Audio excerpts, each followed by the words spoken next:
Olá, seja muito bem-vindo a mais um podcast da Primeira Igreja Batista de Balsas, podcast Fé e Vida. E nós vamos hoje ter o nosso episódio número 5. O nosso tema hoje, reverberando ainda o mês da família, é o desafio da administração do tempo e os reflexos positivos e negativos na família. Eu sou o Wellington. Eu sou o Juscelino Araújo. E nós vamos continuar pensando como de forma positiva e negativa, né, nós podemos, quais são esses reflexos na vida da nossa família, à medida que caminhamos de acordo com os ensinamentos, né, as instruções de Deus, ou quando nos afastamos dela, né? A princípio, o que a gente pode dizer, Juscelino, sobre existe, isso é possível que a minha rotina diária interfira, por exemplo, lá no meu trabalho, ela interfira de forma positiva e negativa no meu contexto familiar? O que nós precisamos começar a pensar nessa manhã é sobre a questão do tempo como um bem precioso, o qual Deus derramou sobre a vida de todos os seres humanos. O tempo, ele faz parte das bênçãos do Senhor sobre a nossa vida e, como tal, o Senhor espera que nós saibamos administrá-lo com prudência, com diligência. O bem que o Senhor nos dá através do tempo, o tempo sendo um bem precioso, nós não podemos de forma nenhuma sermos negligentes e usarmos de qualquer forma, imaginando que o Senhor não irá exercer algum tipo de cobrança em relação a tudo isso. Então, a maneira como nós devemos agir em relação ao tempo sempre tem que ter o propósito do nosso coração de glorificarmos o nome do Senhor. Interessante. Quando a gente olha, por exemplo, lá em Gênesis 1, a gente vê Deus administrando o tempo de forma muito organizada, né? Ele, à medida que ele vai criando todas as coisas em cada dia, e quando a gente vê Deus fazendo isso de forma organizada e para e passamente, vamos dizer, ele delimita passos, né? E a cada dia ele vai construindo alguma coisa, criando alguma coisa a partir da sua própria palavra. É interessante como o texto vai nos avisar, vai nos informar que ao final de cada dia ele dá uma pausa, né? Ele pausa, ele olha para trás, ele avalia o que ele fez. Então isso é didático para nós, né? Por vezes nós vamos enchendo as nossas agendas de tarefas e quando a gente olha, tá tão cheia que nós chegamos a dizer: o dia hoje foi curto, né? Ou hoje o dia poderia ter 30 horas, né? Como reflexo mesmo de nós não olharmos para essa perspectiva de Deus como uma instrução para nós, dizendo: olha, você faz, mas chega uma hora que você para, você descansa, né? E avança no outro dia. Pensando sobre essa situação toda de Gênesis, a qual você menciona, Deus estava ali colocando as coisas em ordem. A grande questão que algumas pessoas têm em relação ao tempo é a falta de colocar ordem na sua agenda pessoal. E às vezes as pessoas elas enchem a sua agenda pessoal de trivialidades, de coisas que são desgastantes, são cansativas e que não são produtivas no sentido de ordem pessoal, no sentido de ordem familiar, e acabam que no meio da semana, ao invés de serem mais produtivos, já estão completamente cansadas. Por quê? Porque há coisas supérfluas que precisam, evidentemente, serem tiradas das suas agendas e colocarem aquilo que tem um propósito de abençoar a sua vida, abençoar a vida da sua família. Eu gosto sempre de pensar nessa questão do tempo como, em relação ao Senhor, as primícias. Porque como é que as pessoas geralmente agem? Geralmente as pessoas elas agem em relação ao tempo no sentido de adorar a Deus. Se der tempo eu adoro, se der tempo eu vou orar, se der tempo eu vou ler a Bíblia. com Deus não funciona dessa forma. Essa questão de colocar em ordem, eu vejo como, primeiramente, colocar as primícias para o Senhor. Nosso tempo de devocional com Deus, nosso tempo com a família, na presença do Senhor, as nossas atividades durante o dia, tudo deve estar alinhado com aquilo que de fato vem a glorificar o nome de Deus.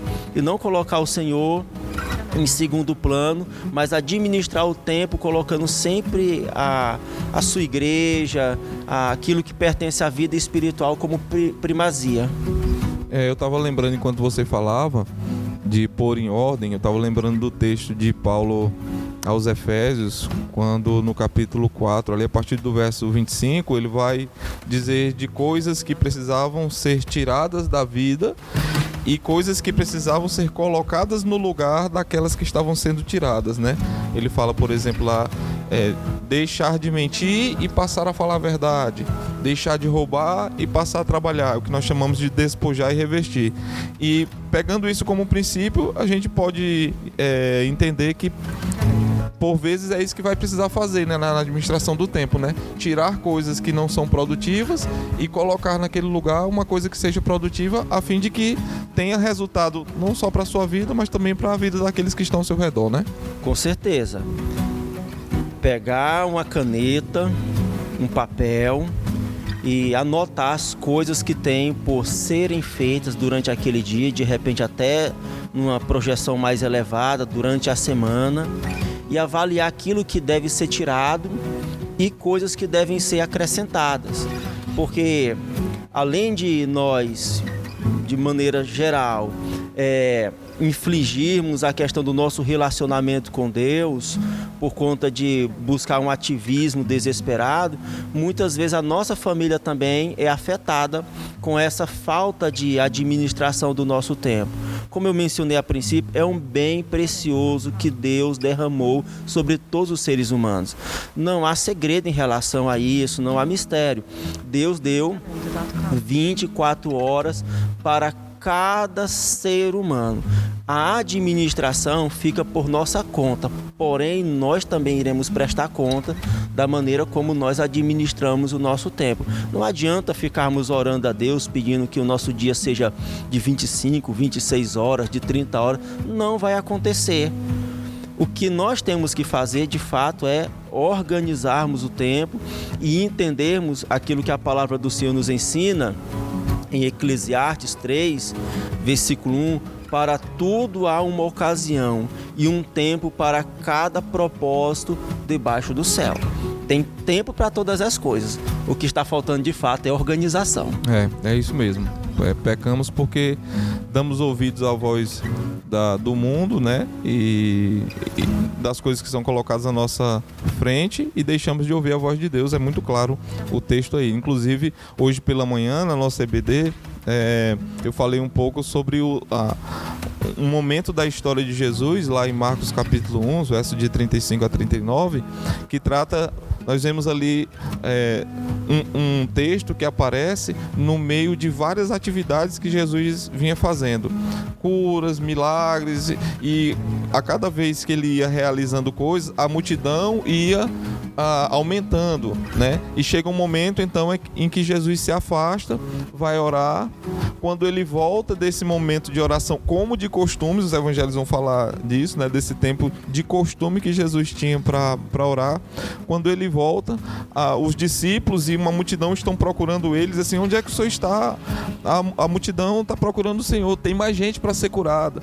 E Jesus dá então essa resposta dizendo assim: vamos para outra cidade, porque eu vim para anunciar as boas novas do Evangelho, foi para isso que eu vim, e eu não posso me perder no meio do caminho desse meu alvo, né? Por mais que as necessidades fossem legítimas das pessoas que estavam procurando ali, doenças, enfim, curas, expulsar demônios, uma série de coisas que ele já havia feito, mas naquela hora ele lembra, não é que ele havia esquecido, né, mas ele explana, deixa explícito para os discípulos e para a multidão que havia algo maior a ser feito, a sua missão era algo maior e que então ele não poderia fugir dessa missão.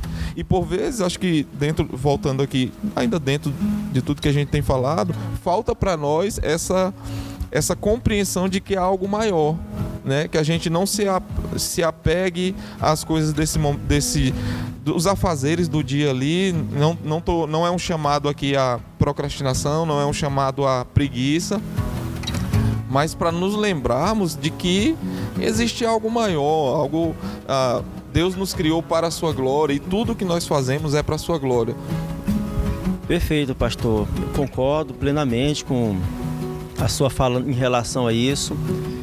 E dando ainda continuidade a essa questão da nossa agenda, há coisas que não podem faltar absolutamente na nossa organização da agenda pessoal. Primeiramente, tempo para o nosso Deus, no sentido de oração, no sentido de leitura da palavra, no sentido de desenvolvimento dos nossos dons, dos nossos talentos, o serviço cristão.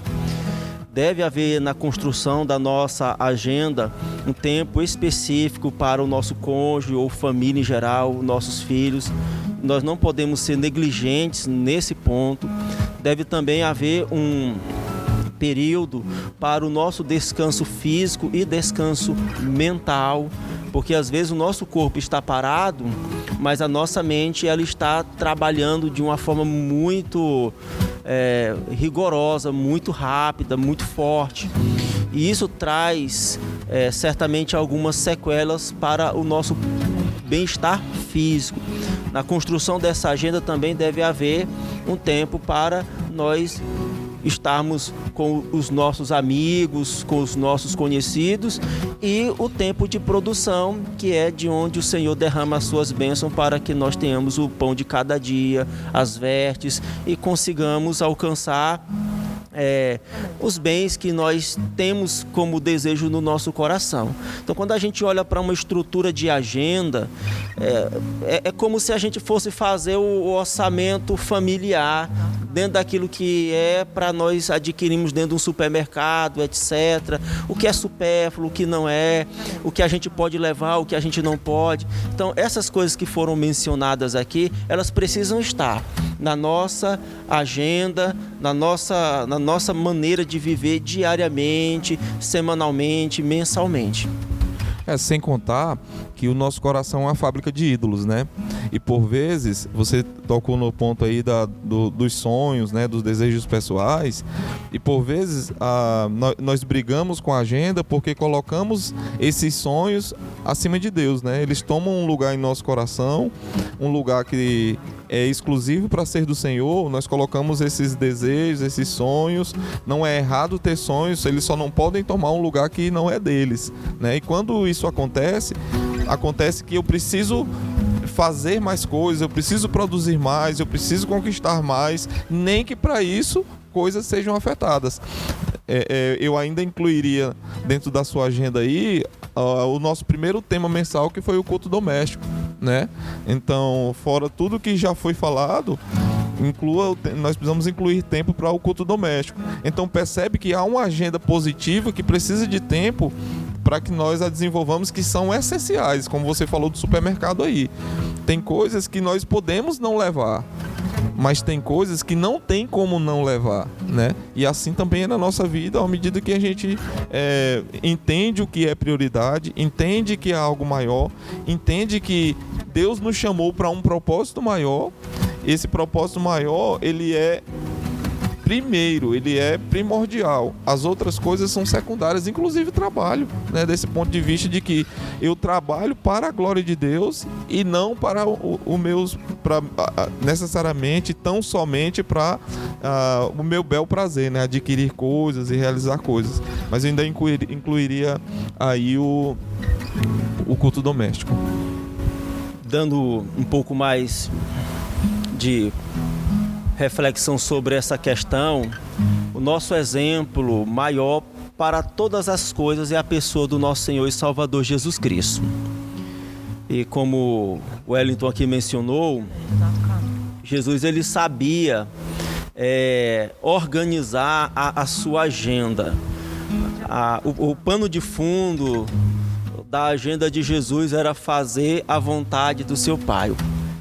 Tudo que ele construía, tudo aquilo que ele fazia, tudo aquilo que ele realizava, as suas viagens, as suas orações, o seu ensino, as curas, enfim, tudo estava alinhado com a vontade do seu Pai. Ele construiu uma agenda que de fato glorificasse o seu Pai, o Deus Todo-Poderoso.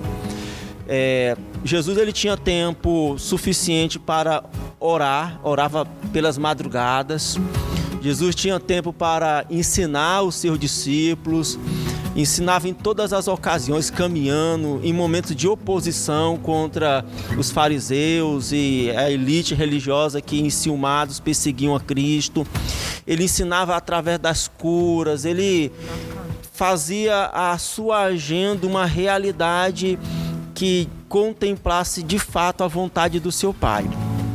Então, quando partimos dessa premissa de que Cristo era organizado em sua agenda em relação ao tempo, nós, como seus seguidores, seus servos, seus discípulos, nós também temos que fazer valer essa mesma agenda para a nossa vida. E isso deve refletir, porque a temática também está relacionada àquilo que é positivo e negativo para a nossa família, isso deve refletir dentro da nossa casa. A nossa família precisa ver as bênçãos do Senhor sendo derramadas em nossas vidas através do nosso uso do tempo para com o nosso Deus. Quando nós... E aqui eu quero até me dirigir a líderes da igreja, a líderes de pequeno grupo, a nós que somos pastores. Quando nós negligenciamos a questão do convívio familiar, do estar com os nossos filhos, de discipulá-los, de ser o sacerdote do nosso lar, de estarmos ministrando a palavra de Deus, porque nós estamos preocupados com isso ou com aquilo outro para fazer, nós não estamos contemplando de fato a vontade do nosso Deus. Na agenda do Senhor Jesus Cristo havia espaço para essas coisas, nós também precisamos colocar essas coisas dentro do nosso compromisso com o Senhor, cuidar da nossa família. Ter um tempo também, pastor, esticando um pouco mais aqui, um tempo para a nossa pessoa, e eu volto a dizer e a frisar, para líderes, porque às vezes as tarefas nos tomam tanto tempo que nós ficamos exaustos, e a exaustão acaba que fazendo com que nós não tenhamos a produção necessária a qual nós queremos alcançar. É isso mesmo. E como último ponto, eu queria levantar para a gente conversar um pouco sobre no final da criação, Deus tira um dia para descansar, né? Você acabou de tocar nesse ponto aí do dia de descanso, né? Do momento de descanso. E nós temos um dia de descanso hoje, que é um dia em que nós dedicamos mais intensamente ao Senhor, né? E é interessante quando nós não temos uma agenda alinhada de forma que eu consiga diariamente ter um descanso adequado, desemboca que muitas vezes esse dia que deveria ser um dia em que nós dedicamos mais intensamente ao Senhor, e aí no nosso caso aqui nós temos a EBD, nós temos o culto à noite, muita gente acabou usando esse dia para esse descanso que poderia ter sido feito durante a semana de forma adequada, e usar esse dia de domingo para estar no ajuntamento dos santos. Não que isso não possa acontecer, né, eu vou tirar um final de semana para estar com a minha família, para descansar mais intensamente, mas isso não é uma regra, né? Normalmente nós tiramos esse dia para estar com a igreja, para adorar o Senhor, isso é também uma forma de conjuntamente vermos como Deus está agindo na vida de outras pessoas, e juntos nós adoramos a eles e proclamamos as suas verdades para outras pessoas, né? Como você pensa sobre isso do dia do Senhor em relação à agenda, pastor? O que você pode falar? Eu já falei aqui na igreja, e pode ser que isso gere algum tipo de escândalo no coração de alguns cristãos. todos os dias, na minha forma de enxergar, todos os dias são especiais. Nós enfatizamos o domingo por razões que nós bem conhecemos. Jesus ter ressuscitado no domingo, ter aparecido aos seus discípulos, a descida do Espírito Santo, enfim, são questões doutrinárias que, pelo espaço que nós temos aqui de tempo, não dá de nós contemplarmos todo. Porém, o domingo para mim, ele é um dia especial, mas em relação a essa rigidez a qual muitos se apegam, eu não sou a favor. Porque eu vejo algumas famílias que não têm tempo hábil para ficarem entre elas. E eu já falei, e esse é o ponto que algumas vezes algumas pessoas se escandalizam, eu já falei, às vezes é necessário tirar um domingo por mês, para ficar com a família, para colocar em ordem as coisas de casa, para fazer um pequeno passeio, para uma programação que no final de tudo aquilo também glorifique o nome do Senhor. Porque às vezes a rigidez acaba sendo algo muito pesado e enfadonho, e a pessoa vem para o culto, vem para a igreja, mas a mente, o coração de fato não estão na presença do Senhor, porque tem tantas coisas que estão prendendo o coração. Eu ainda quero só acrescentar mais uma questão sobre essa questão do tempo, de uma frase que eu li uma vez numa fachada de um templo no estado do Tocantins. Achei muito curioso aquela frase. A frase era o seguinte: não ter tempo para Deus é viver perdendo tempo. Eu li e aquilo ali impactou meu coração, porque de fato, tudo que nós fizermos, tudo que nós formos fazer, deve de fato adorar ao Senhor. É claro que nessa situação que eu acabei de mencionar em relação ao tempo na igreja, eu não quero provocar os irmãos, incentivar os irmãos a estarem faltando nos cultos da escola bíblica dominical, mas há momentos que a pessoa reserva sim um dia da semana, às vezes isso vai ser no domingo mesmo, para a pessoa dar uma saidinha com a família, para a pessoa fazer um almoço, alguma coisa que contemple o bem-estar familiar e que no final também glorifique o nome do Senhor. É isso.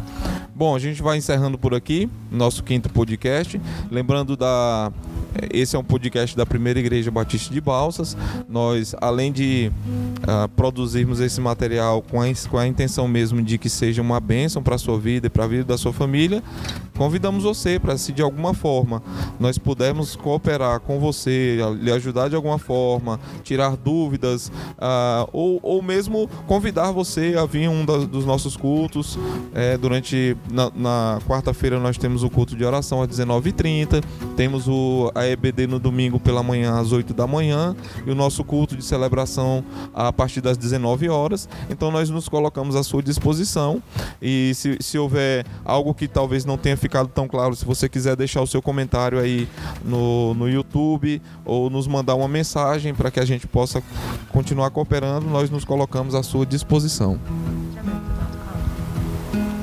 Ok, Deus esteja abençoando a vida de cada um, que possamos juntos organizar a nossa agenda e que glorifiquemos o nome do nosso Deus em tudo que fizermos. É isso, até semana que vem. Deixe seu like, compartilhe com a sua família, com os seus amigos, e nos veremos na semana que vem no nosso episódio número 6, se assim o Senhor nos permitir. Um abraço e até lá.